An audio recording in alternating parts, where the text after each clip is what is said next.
Hey guys, welcome to the podcast today. And I've got a entrepreneur for you, Shane Perry, coming out of California. And he's a performance consultant. He's an expert in human behavior, and he helps people get out of their own way so they can achieve their goals and live the life they desire. So I'm really happy to have him on the show to share his mindsets with the audience. And hopefully there'll be some key takeaways for you to prevent self-sabotage. So Shane, welcome. Thanks, Christopher. Good to be here. Yeah. So start off by introducing yourself and we'll dive right into the conversation.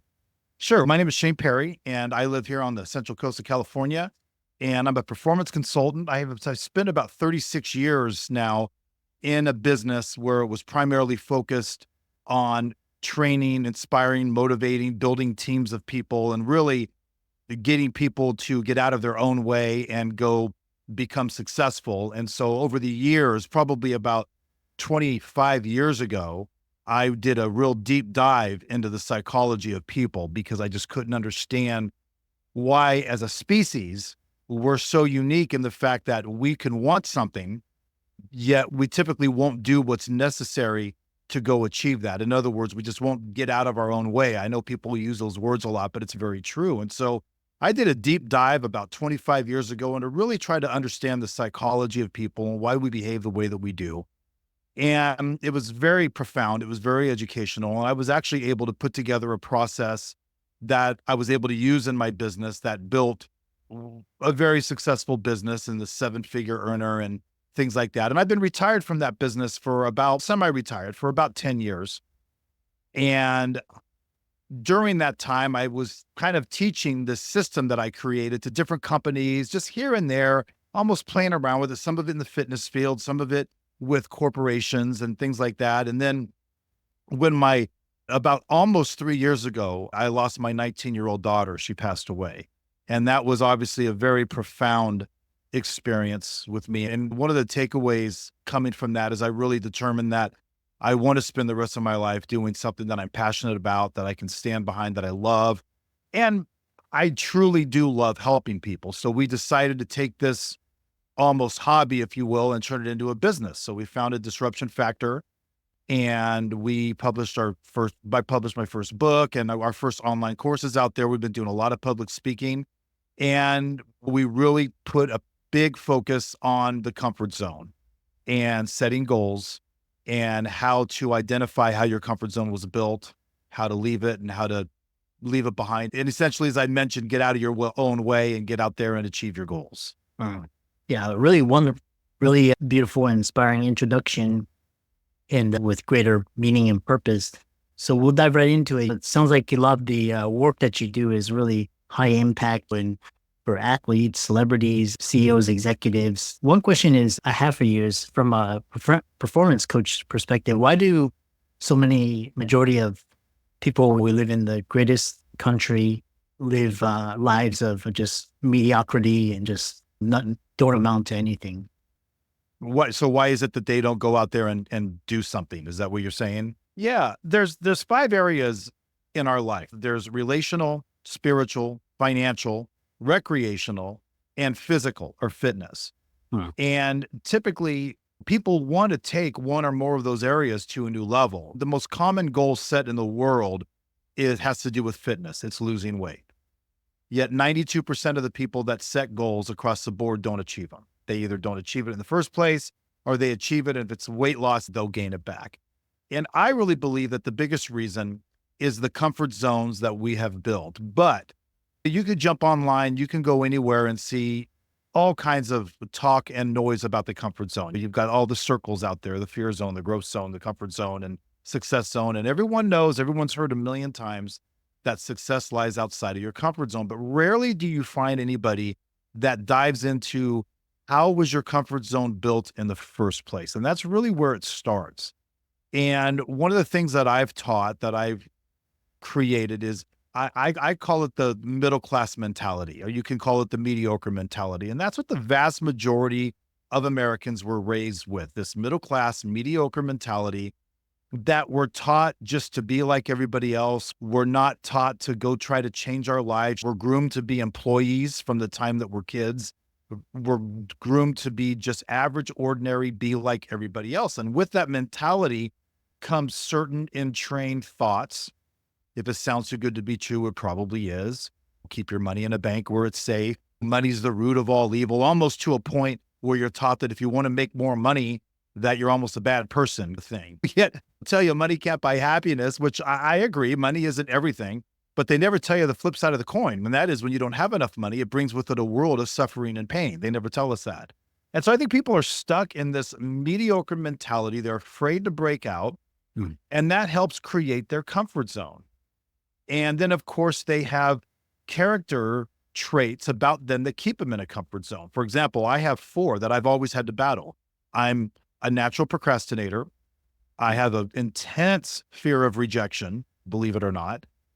I care way too much about what other people think, and I'm easily distracted. Those 4 things I've had to battle my entire life to get past, and I've become good at that. Most people, they have these traits that keep them in their comfort zone.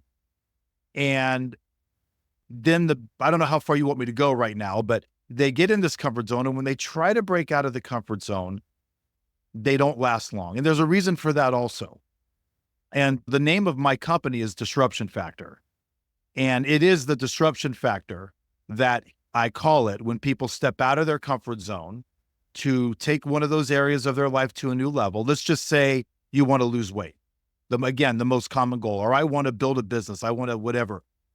They set a goal, they create a plan, and then they start working towards that goal. They start taking the necessary actions. The very first thing that you're going to get hit before you see an ounce of success is a ton of disruption to your life, your routine, your habits, almost every aspect of your life. And disruption creates discomfort. And you combine that with the other thing that every goal has in common pretty much, and that is you're never where you thought you'd be when you want to be there. So those 2 things combined sends people right back to their comfort zone without even realizing it. And that's all of that is really what I specialize in, getting people to identify this, work on it, and create the habits necessary to put that past them. That was a really long answer. I'm sorry.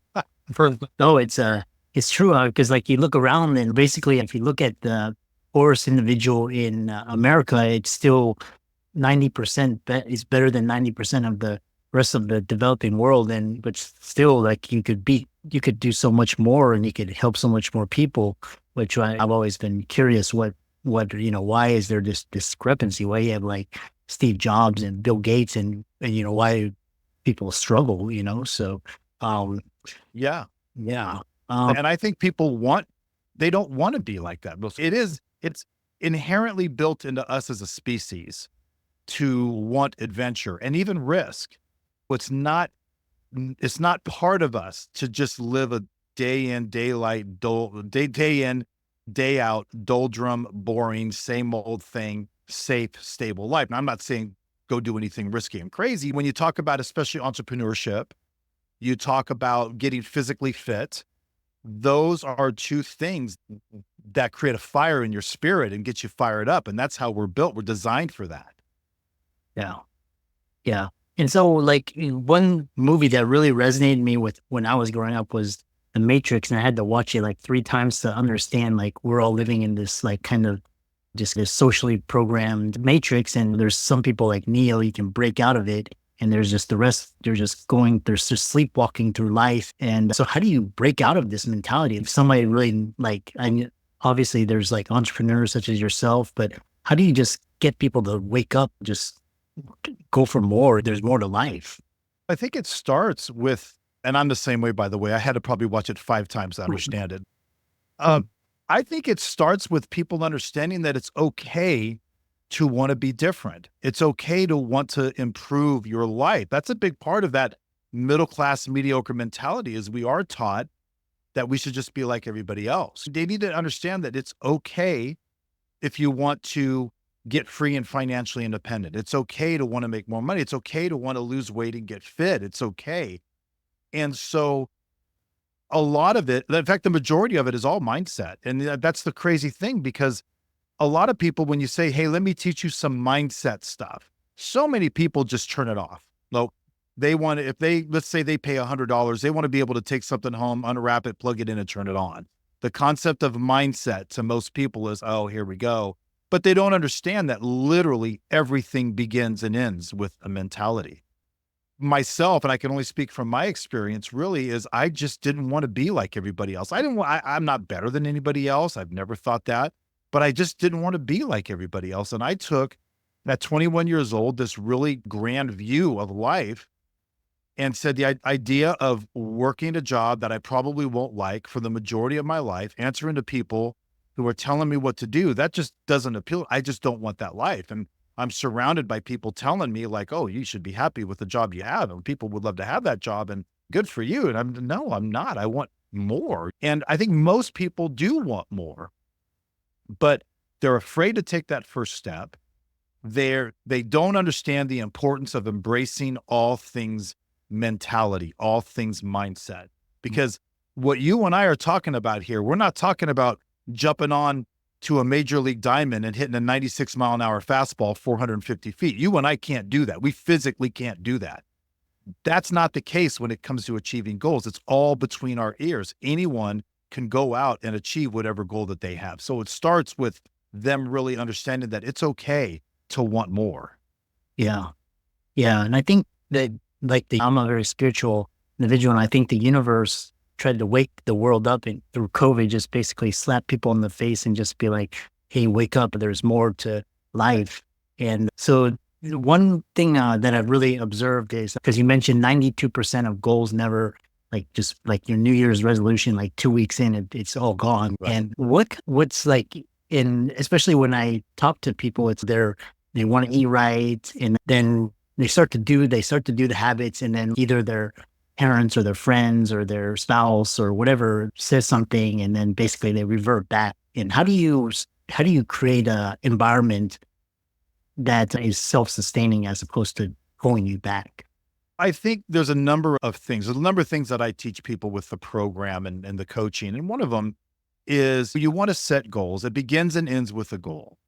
And you have to set your goal. You need to write your goal down. You should have a 90-day goal, a 6-month goal, a 1-year or a 2-year goal.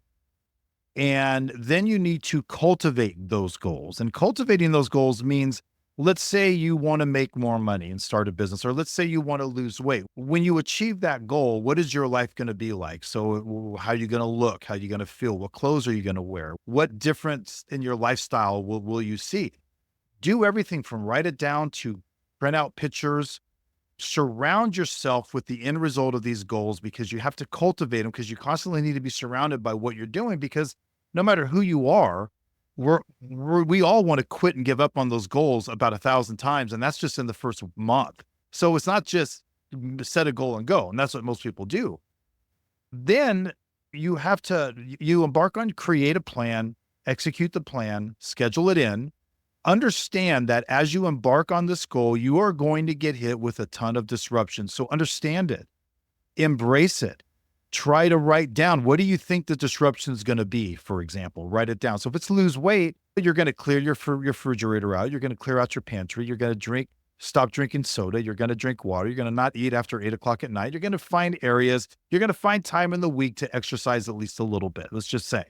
Okay. And so what do you think the disruption is going to be? I'm probably going to go to bed hungry. That's not going to feel good. I'm going to have sugar cravings, and that's going to suck. I might even get some caffeine headaches because I'm going to give up soda.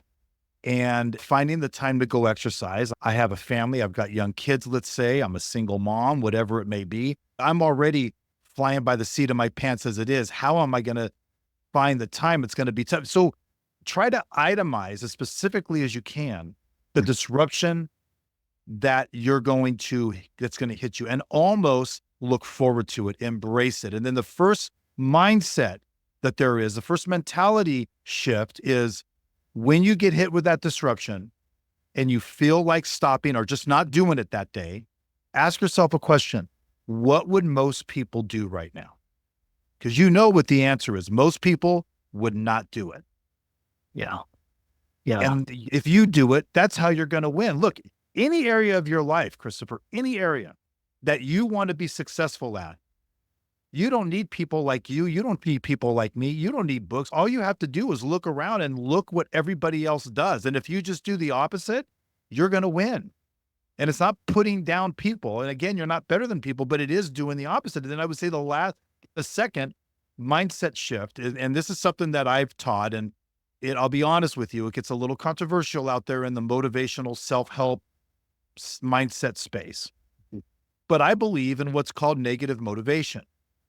We are all taught in this space that you need to be positive and just think about how great your life is going to be and think about how good you're going to feel. And you need to do all that, obviously. But you also have to sit there and think to yourself, okay, so I set this goal, let's just say to lose weight.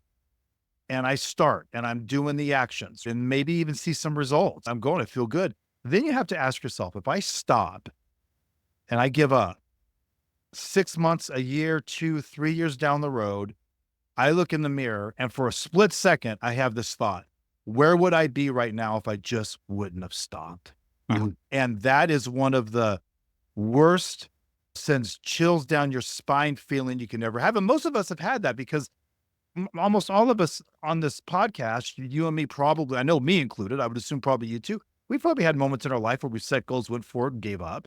And maybe down the road, look back and thought, gosh, if I wouldn't have given up, where could I be right now? And it's an awful feeling. That's a big reason a lot of people are afraid to embark on goals again because of that feeling. So if you cultivate that feeling in your mind, you're going to go because it is a fact. And you've probably heard this, but people will fight harder to avoid loss, to avoid pain than they will to gain success and pleasure. Fought harder when any goals that I've set, I fought harder because I didn't want that feeling than I did to achieve what I was going to get. So I can't stop now. If I stop, I'm going to punish myself a year down the road. I'm going to feel so bad. So creating those things. So that's a lot of it, just those mentalities. Yeah, I love that. I think a good one was talking about the Dickens method or process, where it's basically it's like you're a Scrooge and you look and see like what your life would be if you kept on doing this, and you use those negative outcomes as motivation to not go there, and which Right. I really love your language, because most people talk about goal setting, but you talk about goal cultivation. And how can people maintain momentum beyond the initial excitement of setting a goal? I think once you start to see your first ounce of success, when you start to get that first success taste, obviously it makes your goals a lot easier. But you got to get to that point before you see that first a little bit of success. You're going to get hit with a lot of suffering, a lot of pain, a lot of disruption, a lot of questioning yourself. What am I doing? That's just life. That's what separates the 8% from the 92%. But once you start experiencing some success, you'll say you've lost a few pounds or you've made your first dollar in business or something, then obviously it gets a little easier. And what you want to do is ultimately it's about creating a new comfort zone. Okay. So building your life in 90-day cycles, working your goals in 90-day cycles, 90 days, because the first 30 days, not much is going to change. You're going to put in a lot of work and you're really not going to see much for it. Second 30 days, you should start to see something from the effort. And by the end of that 90 days, hey, you haven't achieved your goal yet, but you're not where you used to be. You will see some sort of a climb. You will see that you can see that you've moved your life or you've moved that goal a little bit. So I've always believed, whether it's business or physical or anything, any type of a goal, you want to build it and work it in 90-day cycles and then reassess in 90 days. But ultimately what it's about is it's about building a new comfort zone. Now, I've been teaching this stuff for 30 years almost, but I'll be honest with you, I haven't had to do it myself until 4 years ago. I did it years ago, but I spent the entire decade of my 40s doing the low carb, high protein diet. I would go on this, I would drop 20 pounds and I'd stop. And then over the next year, I'd gain 20 pounds back, I'd drop it. I kept doing that, knowing that it's not right, knowing that I shouldn't do that. And the last time I did it, it just wreaked havoc on my body. That's a horrible diet to do. Mm. And so I just stopped. And then 4 years ago, let's see, I'm 56 now, so 52 years old, 4 years ago, I was in the worst shape of my life. Mm. And I was heavy for me. I had no shoulders. I had no nothing. And I just woke up one day and I said, I know what I need to do. I need to eat better, and I need to get in the gym. And I did. I started that day. And all of a sudden, I realized that everything I've been teaching people for the last 25 years, I got to do now. I'm experiencing the disruption. 3 days into it, I can't even brush my teeth. I'm in so much pain and saying no. And so I've had to and that was another big reason, big thing that motivated me to do this as well, is because I just lived it and it works. Now, then what happened, the whole point of me telling you the story is about 2 years into it, I was traveling and I was in a position where I had gone about a week plus of not doing any form of exercise, no gym, no, not even walk anything. And I was grumpy and I was not in a good mood and I couldn't understand like what's wrong with me. And then I realized I know what's wrong with me. I'm upset because I'm not able to exercise. And then I got excited because I knew at that point that it's over. I'm not where I want to be, but I know that I'll get there now because I realize I have built a new comfort zone where I'm only comfortable if I'm able to do the things required to achieve and maintain this goal. And that is the ultimate goal. And that happens by you staying at it, repetition, overcoming that disruption, building it in 90-day cycles. And then and when you get to that point, then it just becomes easy. We all know people that they're just doing what they need to do, whatever area of life is just easy and natural for them. They don't have to dig deep for the motivation anymore because it's become their new comfort zone, if that makes sense. Yeah. And speaking of comfort zone, what's really interesting is what I've noticed is people that are progressively trying to improve themselves and expand their zone of comfort, there'll be a point where they'll go outside their comfort zone and they'll either achieve success or they may experience failure. They'll learn from it. They go at it and expanding your comfort zone. Talk about the relationship between self-sabotage and expanding your comfort zone. Because it's like, I've noticed, for example, if you're the first time you're in competition and you win, that gives you extra. Your body's, yeah, I can do it. But that first time is hard. Expansion of comfort zone and self-sabotage. Yeah, we all have heard the saying, success lies outside of your comfort zone. And it's 100% true. Our comfort zone is called a comfort zone for a reason because it's comfortable. There's no pressure to perform. Nobody's watching you. There's no spotlight on you. There's no expectation. And when you leave that comfort zone, you create an expectation, at least within yourself. You create pressure that you didn't have before. And there's a lot of, I put people through an exercise and it's really to determine what are the character traits that you have that built and keep you in your comfort zone. As I mentioned this earlier, what mine are. And I've had people say everything from fear of success is a big one. Believe it or not, that's one of the most common ones I hear is people like fear of success. What if I make it? What if I achieve? How am I going to be able to handle it? I couldn't relate to that, but that was theirs. Another big one is people, and this is a really big one, is people say, I'm afraid to give it my all and totally commit to this goal because I'm worried that if I give it my all and I commit, what if I don't make it? How am I going to feel about myself knowing I gave it my all and I just wasn't good enough or it wasn't enough and I didn't achieve it? And that keeps a lot of people to self-sabotage. Like they're going to purposely trip themselves up and not go all in and not give it their all. Therefore, they don't know what that is. And that's common. And thank goodness it wasn't one of mine, but it's a lot of people. So what we talk to them about is we talk a lot about that sense of adventure and risk, how it is inherently entrained in all of us as a species to want adventure, to want risk. And again, not walk across a freeway risk, not anything crazy, but just take a chance. But you can't steal second and keep a foot on first. You've got to stick your neck out. It's not going to get cut off. You also realize that it's really not, you've heard people talk a lot about the journey. The journey is everything, not the destination. I've been on my fitness journey for 4 years. I'm not where I want to be. I could point out, I'm in the best physical shape of my life since probably 25 years old, but give me 10 minutes and I'll tell you 10 things about my body that I'm still not happy with. But I love the journey and get them excited about the journey on the way to achieve that goal, whether you achieve it. First of all, if you don't achieve the goal, you're going to improve your life.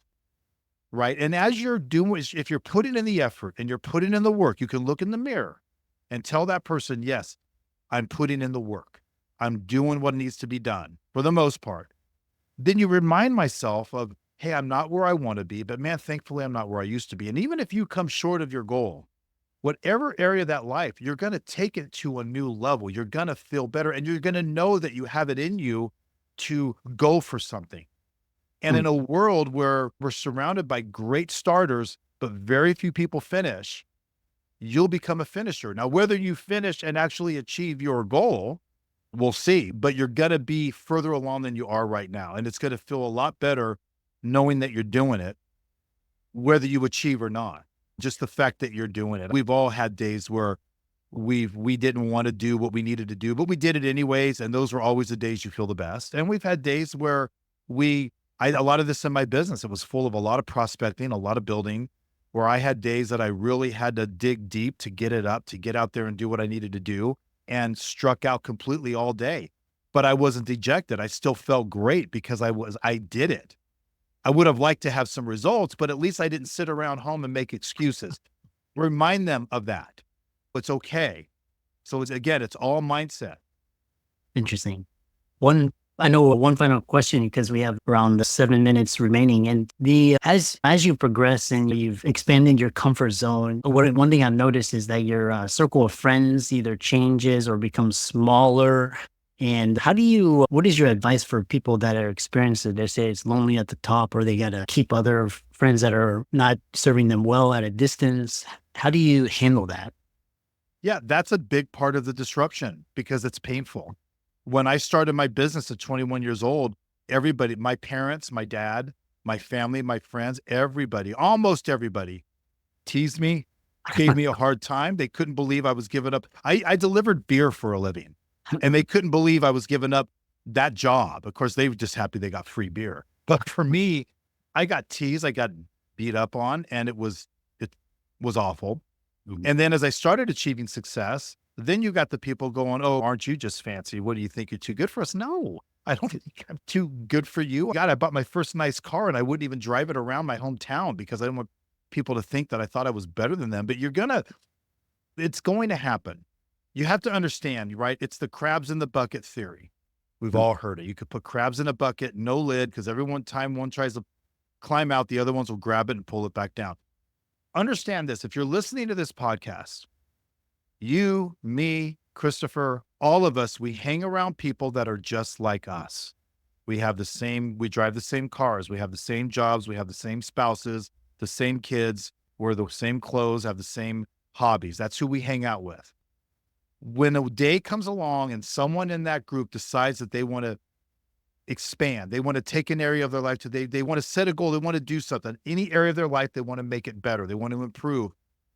You think the people around you are going to support you. They're not. You instantly became a threat because if it's entrepreneurial driven, your lazy friends are going to think, if Christopher makes it, how am I going to feel about myself because I know that I'm never going to do anything. So I need to try to convince Christopher to give this up so I don't have that uncomfortable feeling. That thought happens in their subconscious mindset, in the subconscious mind, in a split instant of a second.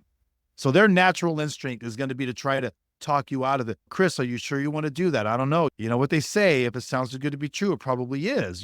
If it's diet, they're going to say, well, you've tried losing weight before, right? You keep trying. What is this, your sixth diet, man? They want to talk because they want you to be just like them. So again, it's part of that. Embrace that disruption. That's a part of disruption. It's going to come. Understand it. And all I can tell you is you just got to have thick skin and go for it. And remember, part of that middle-class mentality that I talked about that so many of us were brought up with is we take career and financial advice from people typically that are worse off than we are. And you can say the same thing about physical.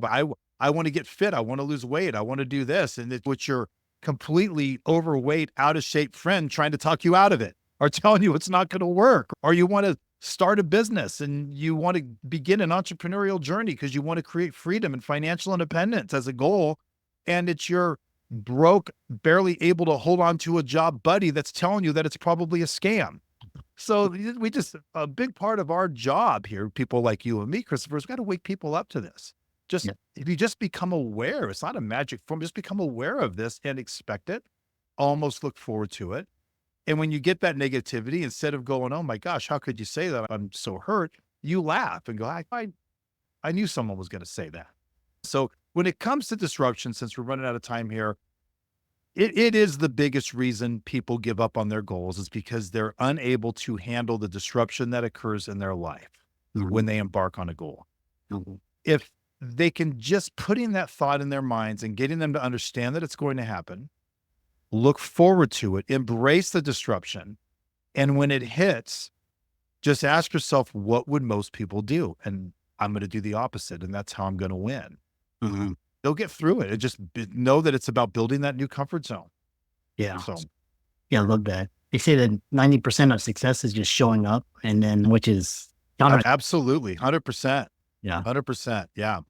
How can people find out more about you, reach out to you, your socials, work with you, and so on? Sure. I usually just send people to my website because everything is on there. My socials, it's disruption-factor.com. So disruption and then the -factor.com. And I have a podcast that we just started fairly recently, as a matter of fact, and that's on there, as well as information about my speaking, my course, all the socials are on there, my book, things like that. And yeah, feel free to reach out. I'd love to talk to people, and we're having a good time, and it's fun helping people. Yeah. Fantastic conversation. And I'm sure a lot of the audience are leaving inspired, and be sure to follow Shane's resources. They'll be in the links and show notes. Give his social and follow. And thanks so much for coming on. Thanks a lot, Christopher. I really appreciate it.